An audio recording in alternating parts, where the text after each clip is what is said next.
Sveiki. Šiandien trumpai pakalbėsiu apie search funkciją. Funkcija gana paprasta. Ji grąžina pozicijos, kurioje yra ieškoma reikšmė skaičių. Sižiūrėkime praktiškai.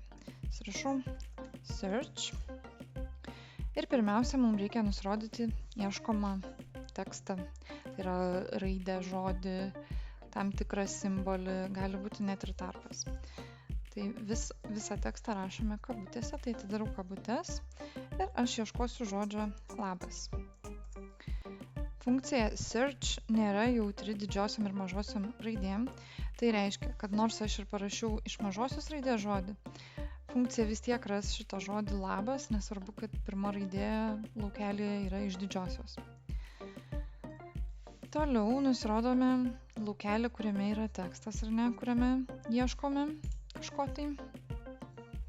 Ir galiausiai turime galimybę nusirodyti, nuo kurios pozicijos funkcija turėtų pradėti veikti. Tai yra, galiu parašyti, kad pavyzdžiui, man nuo, tarkim, ieškotų žodžio nuo 6 simbolio, ar ne? Tai ir įrašau 6 ir gaunu klaidą. Gaunu klaidą todėl, kad funkcija visiškai nematė pirmojo žodžio, ji pradėjo ieškoti labas nuo žodžio rytas. Na, ir nerado. Ištrinkime. Rado. Jeigu ieškote žodžio, tokiu atveju funkcija suras tą žodį ir jums nurodys pirmosios raidės ar tai pirmojo kažkokio simbolio poziciją tame laukelėje. Tai šiuo atveju mes turime pirmą, tai ir ieškom nuo pat pradžios ir rado su pirmąja raidė ir sako, va, yra žodis labas. Štai čia mes matom, funkcija ieško žodžio labas, čia mes turime tik laba, tai netinka, klaida grąžinta, viskas gerai, suprantame kodėl.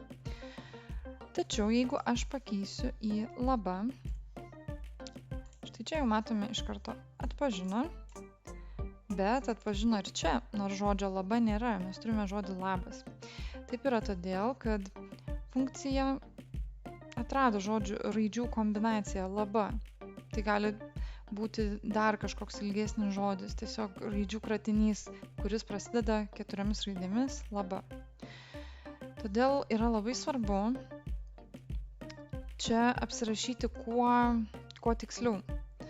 Tai aš žinau, kad man reikia tik žodžio laba, tai vadinasi žodis baigėsi, po žodžio bus būtinai tarpas. Tai padėsiu tarpą, enter, čia vis dar rado, bet čia jau neberado.